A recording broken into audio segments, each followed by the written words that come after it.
Bonjour, bienvenue dans cette nouvelle vidéo qui concerne les programmes de quatrième. Donc les sixièmes, c'est pas pour vous. Donc aujourd'hui, nouveau chapitre, donc nouvelle page sur le cahier. Chapitre 5, décrire un mouvement. Cette vidéo est la première séance de ce chapitre. Elle est composée en trois parties. Dans la première partie, je vous propose une séquence de cours d'une collègue d'une dizaine de minutes. Puis nous allons exploiter cette séquence de cours pour faire la trace écrite qui est laissée dans le cahier. Pour finir, nous allons faire des exercices d'application. En vérité, il y a 4 exercices. Bonjour et bienvenue dans notre nouvelle vidéo sur le mouvement. Nous allons voir comment décrire un mouvement pour que cette description soit complète. Comment décrire précisément le mouvement? Pour décrire précisément le mouvement, il va falloir donner plusieurs informations. Notamment, la trajectoire de l'objet. C'est l'ensemble des positions successives occupées par un point de cet objet qui est en mouvement. Mais aussi la vitesse de l'objet le long de cette trajectoire, ou plutôt, pour être plus précise, la façon dont la vitesse de l'objet va varier. Est-ce que cette vitesse est constante? Est-ce qu'elle augmente ou est-ce qu'elle diminue? Les différents types de trajectoires possibles, on en verra cette année 2. Il y en a un peu plus que ça, mais cette année on se contentera de 2. La trajectoire rectiligne, comme ici, où l'ensemble des positions successives occupées par un point d'un objet en mouvement forment une ligne droite. Donc les différentes positions occupées par le point de l'objet sont les points, et lorsqu'on les relie par la droite jaune, on voit bien que cela forme une droite. La trajectoire circulaire. Cette fois-ci, les différentes positions du point de l'objet ont été repérées par des croix. Si l'on relie les croix ensemble par la ligne jaune, on voit que cette ligne forme un cercle. Donc l'ensemble des positions successives occupées par un point d'un objet en mouvement forme un cercle, la trajectoire est circulaire. Parlons maintenant des variations de vitesse. Le mouvement peut être uniforme. On va voir avec un petit schéma ce que signifie un mouvement uniforme. Donc nous avons une voiture qui apparaît à intervalles de temps réguliers, puisque chaque voiture est entre guillemets programmée pour apparaître au bout d'une demi-seconde après la première, et l'on voit que cette voiture parcourt pendant des intervalles de temps égaux, puisqu'entre chaque image il s'est écoulé 0,5 secondes, des distances qui sont égales. La vitesse est donc toujours la même, la vitesse ne varie pas, la vitesse est constante. Dans ce cas-là, on parlera d'un mouvement uniforme. Le mouvement accéléré maintenant.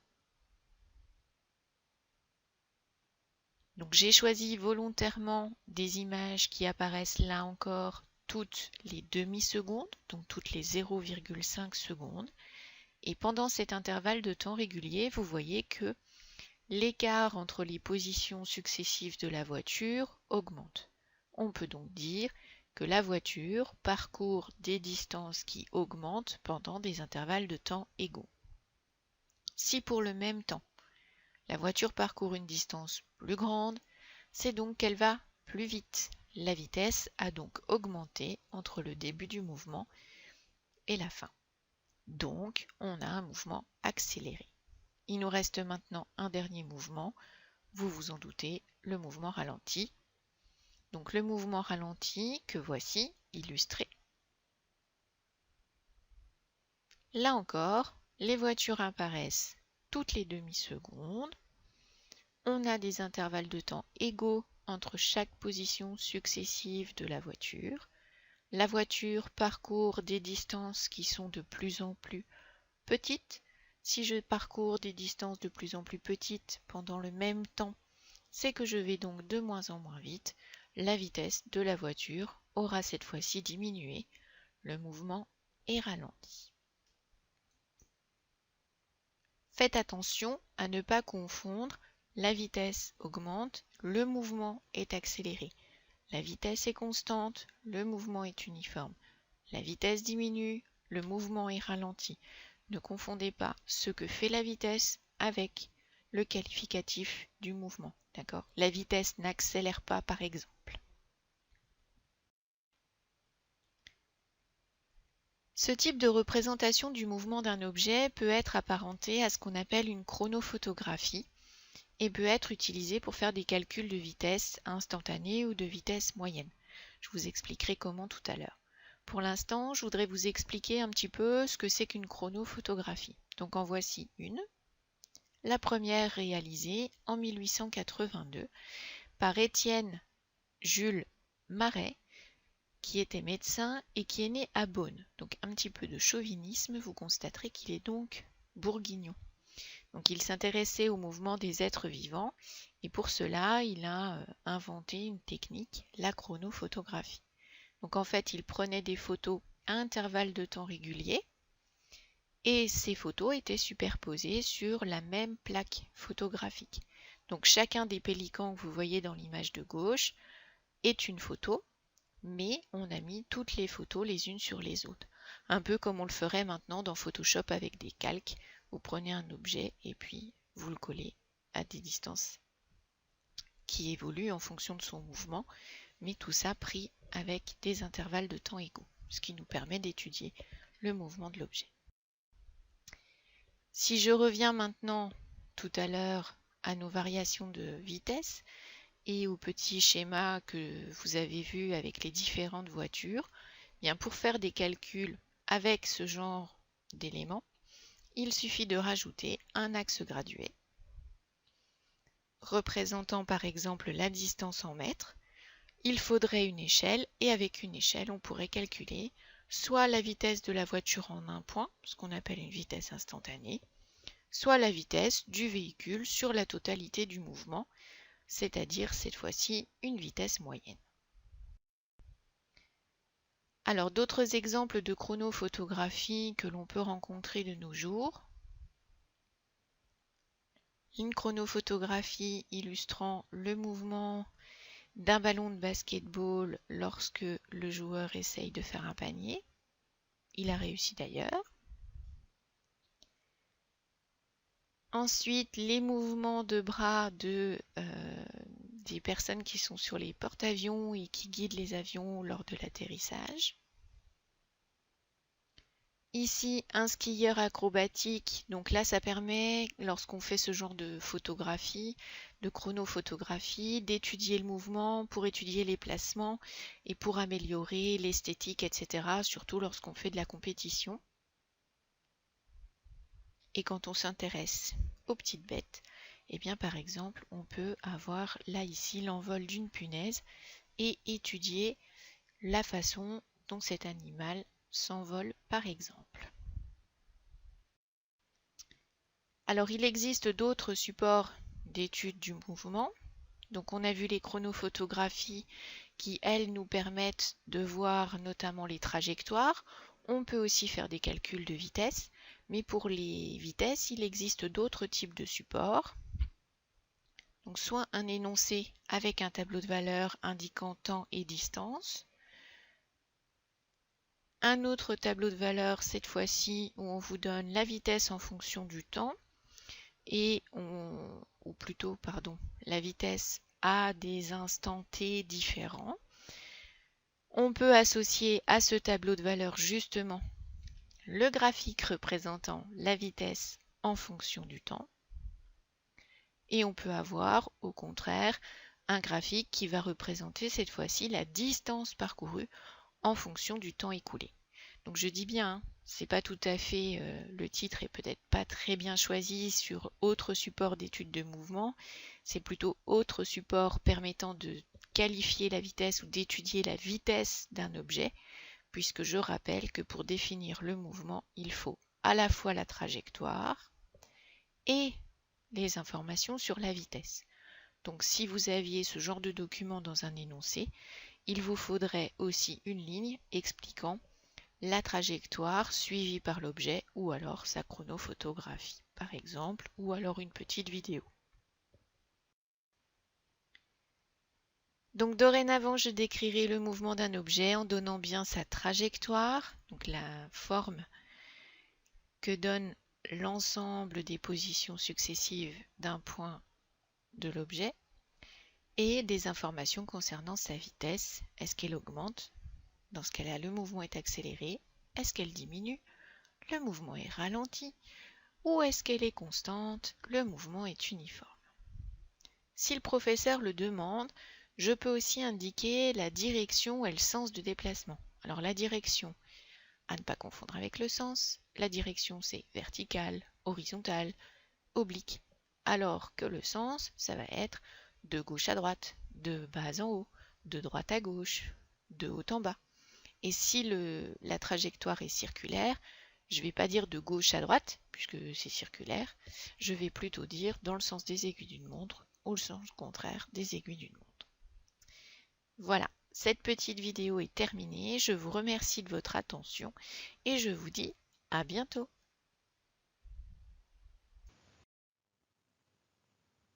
Donc, si on résume cela, sur le cahier, on peut écrire ceci. Un objet est en mouvement lorsqu'il se déplace suivant le point de vue de l'observateur. Grand 1. Quelques rappels de cours de 5e. Grand A. Comment décrire précisément un mouvement?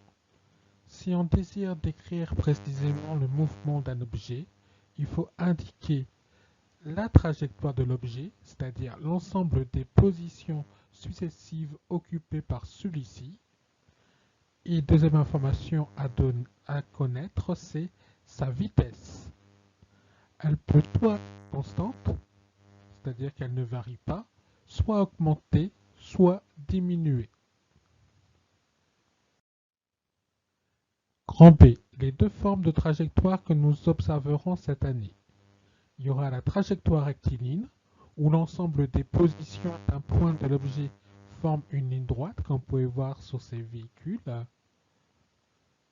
soit une trajectoire circulaire, où l'ensemble des positions d'un point de l'objet forme un cercle. Donc vous voyez, que ce soit une trajectoire rectiligne ou une trajectoire circulaire, on définit d'abord un point de l'objet, puis on voit l'évolution de l'ensemble des positions de ce point de référence lors du mouvement de l'objet.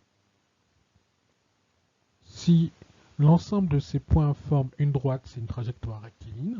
Si l'ensemble de ces positions de ces points est un cercle, c'est donc une trajectoire circulaire. Pour pouvoir observer l'ensemble des positions d'un objet sur un seul schéma ou une seule photo, on utilise une technique qui s'appelle la chronophotographie. Elle consiste à prendre une succession de photographies et de les réunir en un seul. Cela permet de décomposer chronologiquement les phases d'un mouvement humain ou animal ou d'un phénomène physique, trop bref pour être observé convenablement à l'œil nu. De nos jours, la chronophotographie est toujours utilisée aussi bien dans les domaines scientifiques que dans la publicité, l'entraînement sportif ou la photographie d'art. Par exemple, dans l'entraînement sportif, on peut rectifier des imprécisions de gestes pour qu'un sportif soit plus performant. Par exemple, au basket, on peut rectifier le mouvement d'un joueur lorsqu'il fait un lancer franc en observant sur une chronophotographie le mouvement qu'il effectue lors du lancer. Il faut savoir que chaque photo est prise à un intervalle de temps bien défini. Donc ici, par exemple, si je regarde la première photo, celle où justement on observe un lancer franc, plutôt un lancer au basket, le temps pris entre chaque photo, plutôt la durée entre chaque photo est la même.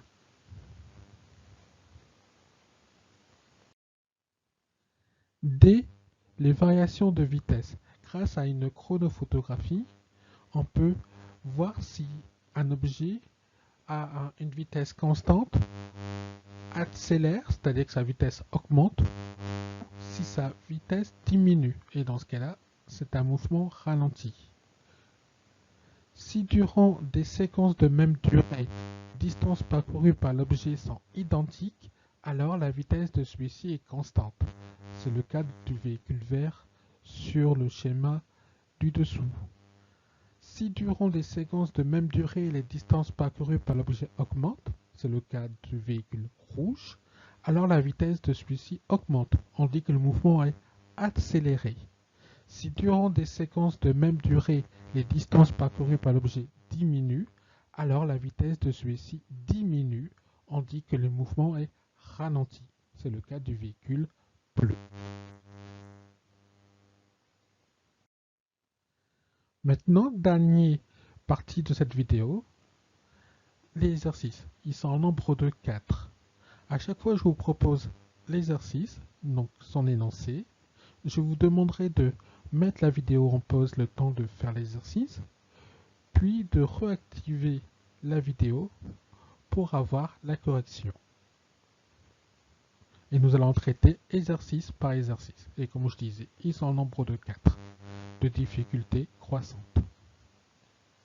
Mais quand même, tout à fait, à mon avis, facile. Il ne faut pas s'inquiéter. Premier exercice, la course de moto. Donc vous avez ici une chronophotographie d'une moto et il faut dire si le mouvement est ralenti, accéléré ou uniforme. Et pour cela, il faut justifier sa réponse.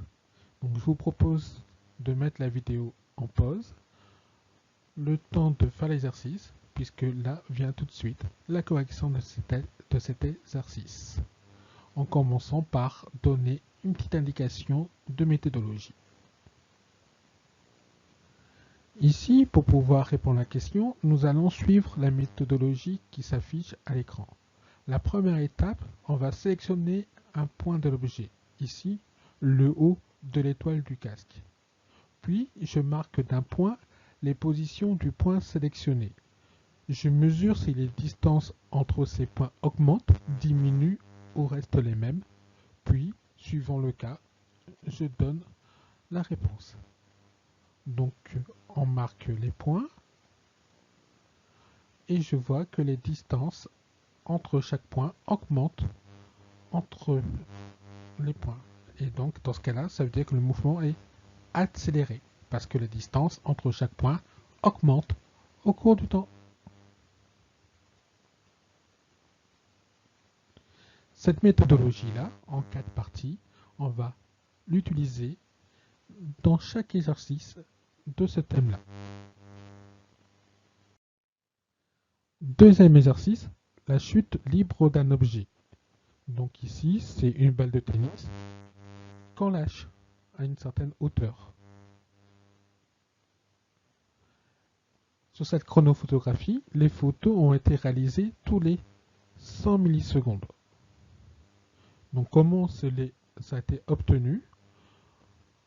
On prend un appareil photo où on met un délai de prise de photo de 100 millisecondes, puis on active l'enclenchement et on lâche la balle. On a ici 6 photos qu'on regroupe ces 6 photos en un seul schéma et on obtient ce que vous voyez à l'écran.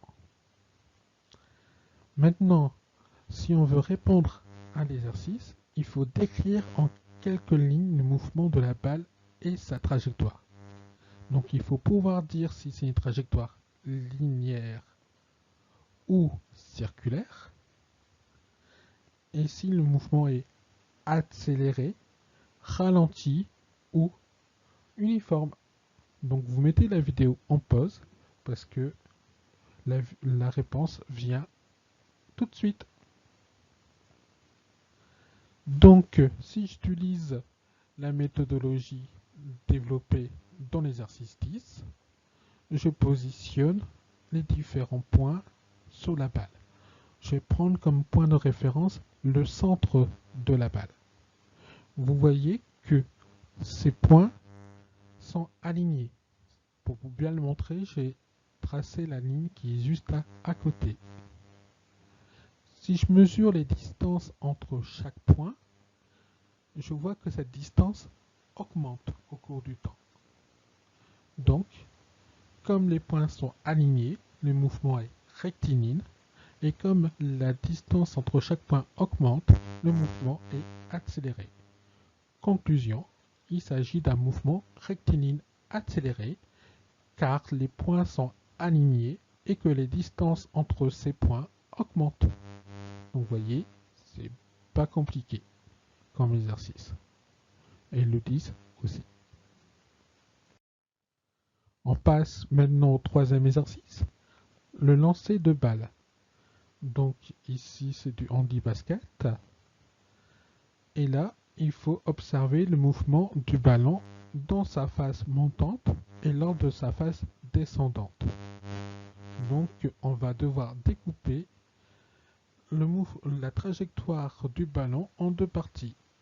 La partie où le ballon monte et la partie où le ballon descend. On va donc avoir deux mouvements à étudier. Je vous propose de mettre la vidéo en pause parce que nous allons passer à la correction.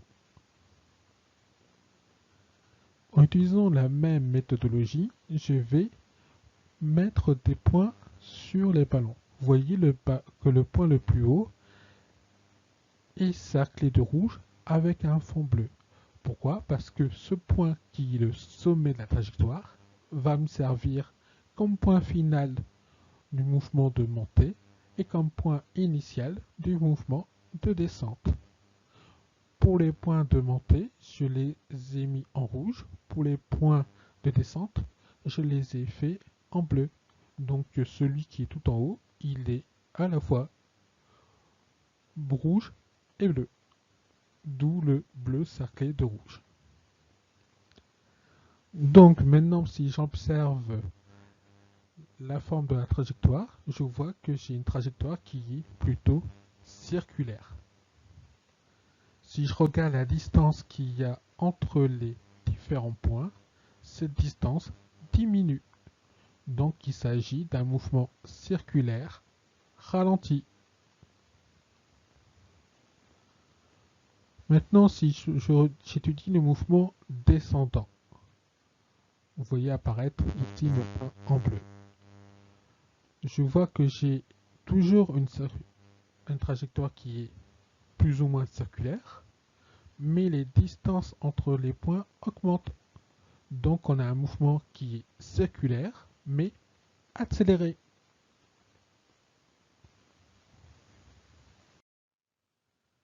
Voilà maintenant qu'on va attaquer le quatrième exercice, qui est le dernier, qui est un peu plus complexe que les trois, mais tout à fait faisable.